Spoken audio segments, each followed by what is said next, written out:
personal matter at this point. Obviously, being around this league long enough, I know that, my first concern always is my kids and their health, happiness, and safety. But outside of that, I'm here to focus on basketball. We're going to let the process take place and just focus on playing right now. Was there a confrontation? Did you go over to the house 95 miles away drive? Like right now, we need to focus on basketball. All the real details will come out at some point, but at this time, we're focusing on basketball. What's your relationship with Fisher? We were friends. We were good friends at one point. Are you good friends now? We were good friends at one point. So that was Matt Barnes responding for the first time since the news came out about an altercation between Barnes and Knicks coach Derek Fisher. He didn't stop there, telling our Ramona Shelburne, "I can't believe people think I was some maniac driving 95 miles and listening to Tupac to go beat somebody up. No, I lived 15 minutes away and I was going over to check on my kids because they seemed uncomfortable. That was my main reason for going over there." Skip, I loved how both of you dealt with this issue yesterday, but with this new information, does this change your opinion on this subject? Molly, it slightly modifies my position to think that Derek Fisher looks even a little worse than he did from what I knew a day ago. And obviously, as I said yesterday, I don't want to get into tabloid details here. Some of this is he said, that he said, that he said. Fine. But we got to see Matt Barnes on camera, and obviously he was speaking from his heart about his kids. And I can only now repeat even more strongly what I said yesterday. Derek Fisher obviously is no longer a player. He's 2 years removed from being a longtime player in this league. But he has to continue to remind himself he is now a face of New York's NBA franchise, a once storied franchise, the New York Knicks. And he has to realize that he now has a newfound, much greater responsibility to his franchise and to the league in general, that he has to be careful and wary of and concerned about not being in the wrong place at the wrong time. Maybe as a player, he could be slightly more risky, but in this case, he is the authority figure of a struggling basketball team. And he doesn't want to lose any of that authority or respect in his own locker room by just simply being someplace that wasn't the best idea for the head coach of the Knicks to be in. So again, as I said yesterday, he left training camp on a day off to fly coast to coast to Los Angeles saying, "I need to go see my kids." Now Matt Barnes' kids have come into play, and we know the rest of the story. I don't want to dwell on it. But Derek Fisher couldn't even get back in time for the next day of New York Knicks training camp. Whether he had a travel snafu or what happened, I don't know. But he was even a day late coming back. Wrong, wrong, wrong. Just can't do it. I know Derek Fisher knows this. It's a lesson to be learned for him. I like Derek Fisher. Covered him for a lot of different games as a player, different places. And I do respect him.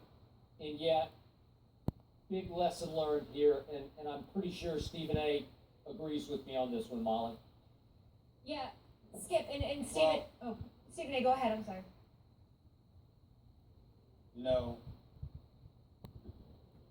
I alluded to it yesterday, Skip, because I didn't want to touch this.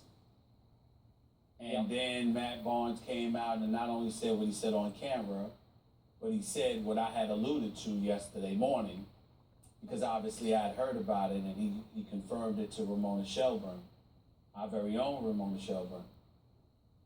His kid called him. His kid was upset.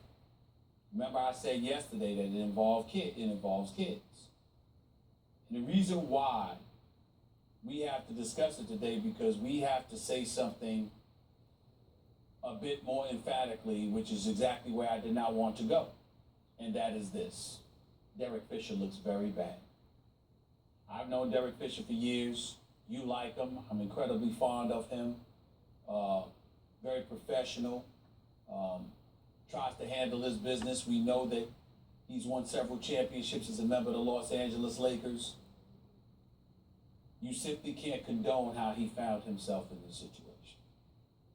And let's take this and dissect it and just leave it at that. supposedly there was a party at his estranged wife's house. Well, if there's a party, there's several people around. If there is several people around, why is Matt Barnes saying that his son is on the couch with his face down and he's asking his son what's wrong? Because the son doesn't seem to be himself. Matt Barnes picks up on that.